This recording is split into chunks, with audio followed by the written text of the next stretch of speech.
because the leasing of island has been happening as a part of economic opportunities to see, because this island have been there for many years, and it was like there was not invested at all. So currently investors came in and they lease those islands. For example, Bawe, it has been now completed, and you can imagine in Bawe, in some area, things you can overnight for per night. It is paying, I think, $3,000 per day. It is like what they call it, 5-star hotel or whatever. So it is super. But for Mnemba North, of course, it was leased for many years, and it's paying because if for per guest in Mnemba is paying $75 per night. Sorry? For the case of Mnemba. And then if you go to the special area in Mnemba, whereby I propose to go there, but at that time it's not permitted. But if you go to swim or to make snorkeling in a special area in Mnemba, you pay $25 US.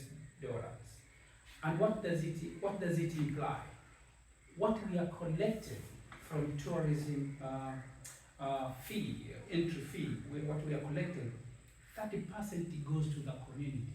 So the number of community, I told you that we have 27 community in Menai, but also in Chabamka we have 8, and others almost over 100 fisheries community. They are getting 30% from what we collected. And the 30%, it is huge. I can tell you for this year, 24, 27, 30%, almost, it was almost half B. You get it? Because the entire collections, now we went almost, we are going to about 6 now. Yeah, B. So that means that what we are collected also, it is very important to the community development. We are giving them 30% of what we collected. But also again, I'm saying it is a part of the patrol we are doing, but still challenging there. So for your question is like, it is an opportunity, of course, but again, tourism itself, it poses some threats. It is not like a panacea, So because, as what I'm saying, we have what we call it conflicting users, fishers. They're using the same ground. But in tourism, if you remember in Padi, normally it is very, if you go to the evening, normally it's a ground where, what we call it, jet ski and kites, seaweed farmers, they're using the same area. So we have what we call conflicting users. So it is, again, it is an opportunity by leasing it, but of course, it has to be regulated. Yeah, if I'm answering. My follow-up to that, you say 30% goes to the community. Yes. But tourism, when you get tourism, you have to increase power, utilities, sewage system, the whole thing is under pressure. Is there a sum you allocate to deal with all of the issues that come with tourism? Yeah, of course. Again, you are perfect. Normally, the number of tourism, it comes with the consequences. And it's like, we are much more entertaining in terms of number, though we have what we call it sustainable tourism, those kind of arrangements. But again, the number, based on the size of the island we have and the resource we have, tourism has to be regulated. And of course, I agree with you that it is bringing a lot of pressure in terms of water resources and other stuff. But to be honest, it's like over the 40 years, people they are talking about sustainability, but currently people are talking about the resilient thinking. These are the two things, which is completely different. Though people they are using interchangeably. If you decide to be sustainable practice or believers, normally you are restricting everything. But if you be resilient, you take a challenge, you adapting it, and you move on. So you have to be very clear within a political landscape or within a policy landscape, which kind of doctrine you opt. So what I'm saying, under the so-called blue economy paradigms, is like you have to little bit of both sustainability and resilience, in the sense that you cannot avoid a change. You cannot like always, unapigana usibadilike. You have to accept the change, adapting it and move on. Because right now I'm talking, the community within our MCA is a part of tourism. And then again, if you go to Chabamka, in urban areas, over 80% of the formerly they were known as the fishers, now are the boat operators. They have invested within a tourism, and formerly they were fishers. So again, it is a part of the pressure, but also it is a part of opportunity, and we have to accept. Otherwise, it's like it's no way. Yeah. Yes, please. I have two questions. Yes, please. How long is the lease? One. What's the How long? The lease. Okay.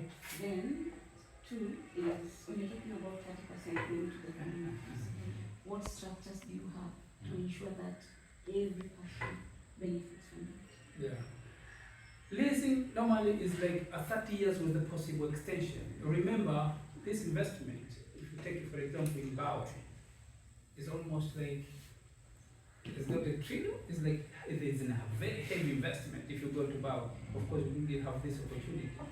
If you see how people have been invested, a lot of money. So, investing it, you need a kind of security. You cannot invest such kind of money and then you're given it 10 years. So, but then another question is like, how do we insure it? Of course, it is the role of our department and our MCS to ensure that what has been acquired, 30% means always annually when we are collecting it and we divide it 30%, we call the community in our organography, it is a part of it. We call the community the representatives, and then we have our meetings, we have a good arrangement, we providing the money and we monitor the money. In most cases, they are developing or creating a project, and also we are part of it in terms of managing and in terms of ensuring that the money is using in a proper way as what we have been investing. So it is not like take 30% and we go. No, nobody would have what we call it standard operating procedure, SOP, that is governing how the money should be spent within a community framework. That's we have it within a department level. Yes. Just curious, Yes. one thing Yes. about land ownership. Are we governed by the Land Act of the United Republic of Tanzania, or do we have like a Land Act is different from that one? Because from what I know, from the Land Act in the United Republic, we have 3 types of land. We have general land that cannot be owned by anyone, land. Then we have protected land. Then we have a community land. In community land, most of the time, there are sharing benefits between government and the communities, or maybe the community will be 100% owned. So what do we have in Tanzania? Is it different? I think in terms of legal framework of land, it's the same. No one owns the land in Tanzania. The income Tanzanian land is the government property. You just giving like any time government can decide and take it. So it is the same arrangement. But of course, that means that there is if you take in a proper context, it's like, of course, community have their land, but when it's come to the investment, there's 2 ways. One is to be like a partnership. A community is possible to partner with the investors, or there are those who call it free economic zone, whereby there's an area like in these islands and other plots, government leased from the government direct. But of course, it's about you're asking about how far is secured. I think is your question. Yeah. So there's all arrangement like in mainland, but finally, in Tanzania, land belongs to the government. Yeah. Yes. So, as as a government, as a blue economy ministry, you take that 30% of the money and give it to the leaders. Leaders, For those communities. What I say, communities. yeah, yes.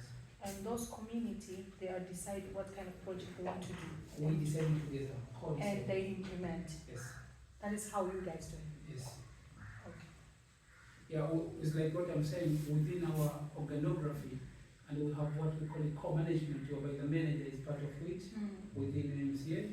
So in every years when we have this kind of 30%, it's like we have a meeting through a SPO, standard operating procedures.